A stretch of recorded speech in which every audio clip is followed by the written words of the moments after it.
Baik, bismillahirrahmanirrahim. Assalamualaikum warahmatullahi wabarakatuh.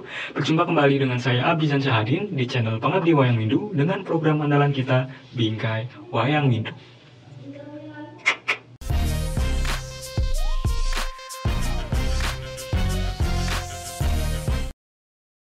Nah, setelah sebelumnya Bapak, Ibu, Akang, dan Teteh sekalian sudah sama-sama belajar, yakni apa saja yang harus kita ketahui tentang mengapa kita perlu belajar fotografi ponsel, yakni pada episode 1.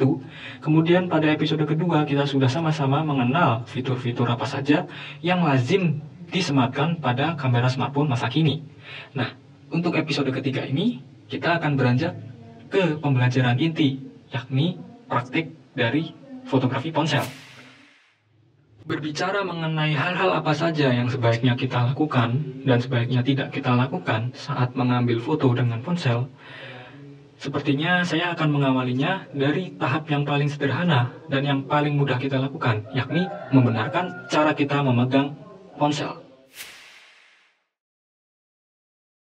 Mungkin bapak-bapak, ibu-ibu, akang dan teteh sekalian sering melihat ada begitu banyak cara orang-orang memegang ponsel atau smartphone mereka. Misalnya, seperti ini. Seperti ini. Seperti ini. Seperti ini. Kemudian memotret dengan seperti ini. Atau memotret seperti ini. Sebenarnya, mana yang paling benar? Nah, cara memegang HP yang benar dalam aturan smartphone fotografi atau fotografi ponsel adalah pegangan yang paling membuat kita nyaman sehingga foto yang kita ambil itu bisa tajam karena tidak goyang atau getar. Nah, di mana getaran atau goyang ini dihasilkan dari cara memegang HP yang tidak sesuai. Untuk saya contohkan, cara memegang HP atau smartphone sewaktu kita memotret yang paling nyaman adalah seperti ini. Di sini ada kamera. Jangan sampai kita memegang seperti ini. Ini akan menutupi kamera. Maka kita pegang seperti ini. Ya, seperti ini. Seperti capit kepiting. Ya.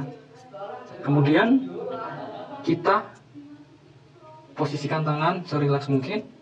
Dan ketika sudah siap mengambil gambar, bisa kita fokuskan objek tersebut dengan cara mengetuk layar tepat di posisi objek tersebut berada. Setelah objek fokus, kemudian kita tinggal mengetuk tombol ini. Tombol putih ini. Tombol putih ini. Kita ketuk seperti ini.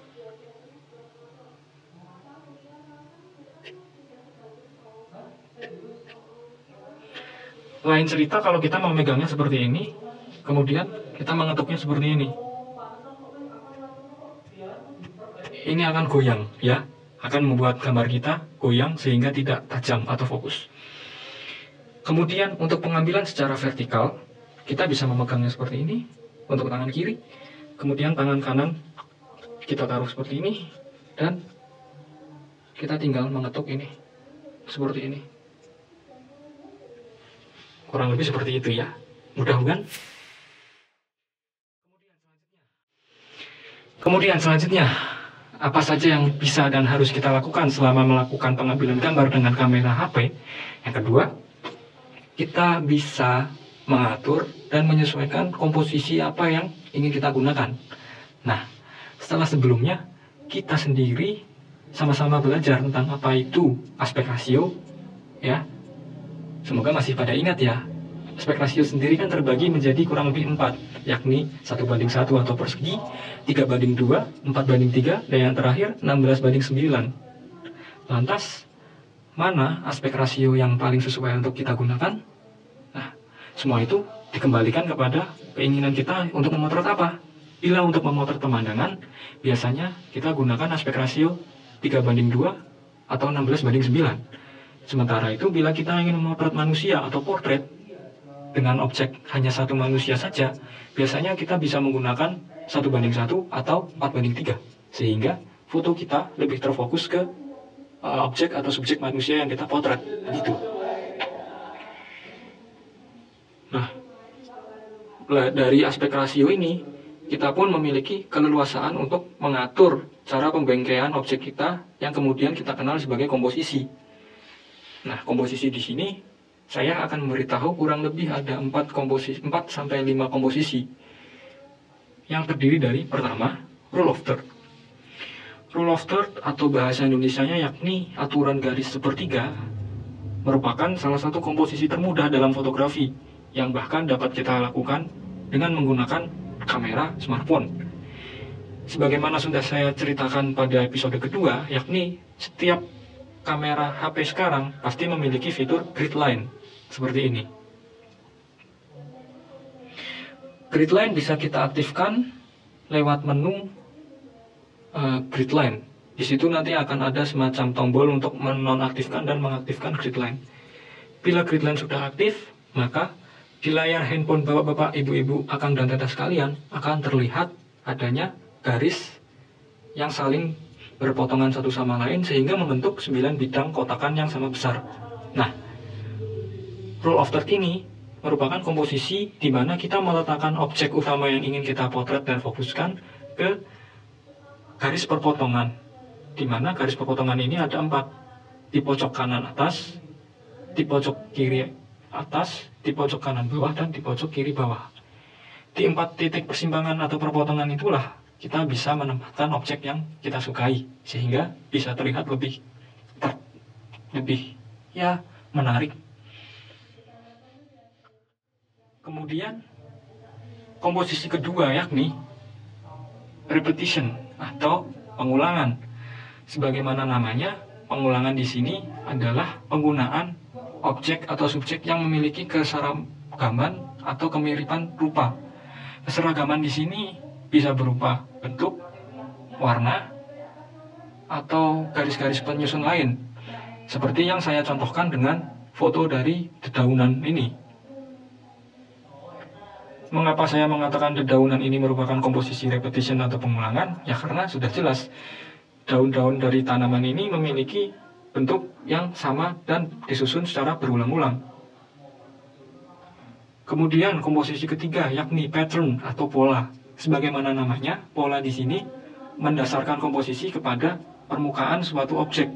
Biasanya pattern atau pola ini cocok untuk kita gunakan sewaktu mengambil foto-foto seperti dedaunan, kemudian permukaan anyaman, permukaan kain, dan lain sebagainya.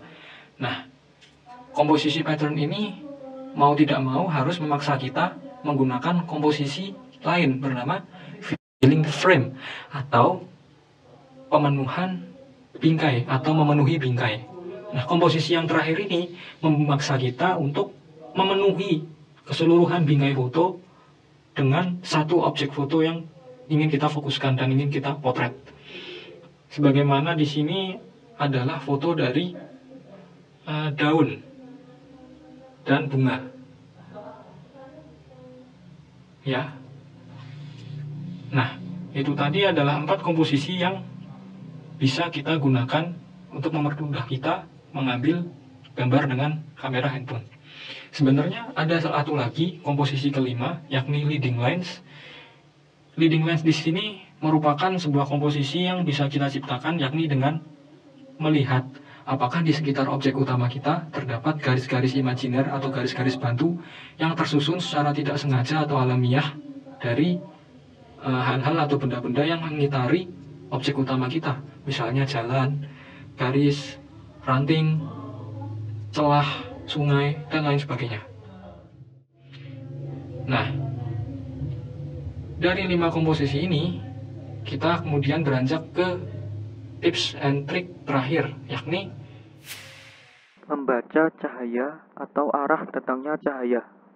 Di dalam fotografi, cahaya dibedakan menjadi 2, yakni cahaya alami seperti cahaya matahari dan cahaya buatan seperti lampu.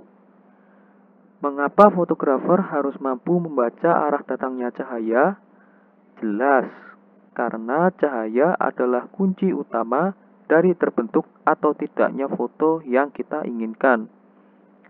Secara garis besar, arah datangnya cahaya dibagi menjadi dua. Pertama adalah cahaya yang arah datangnya dari depan objek foto atau biasa disebut sebagai front light.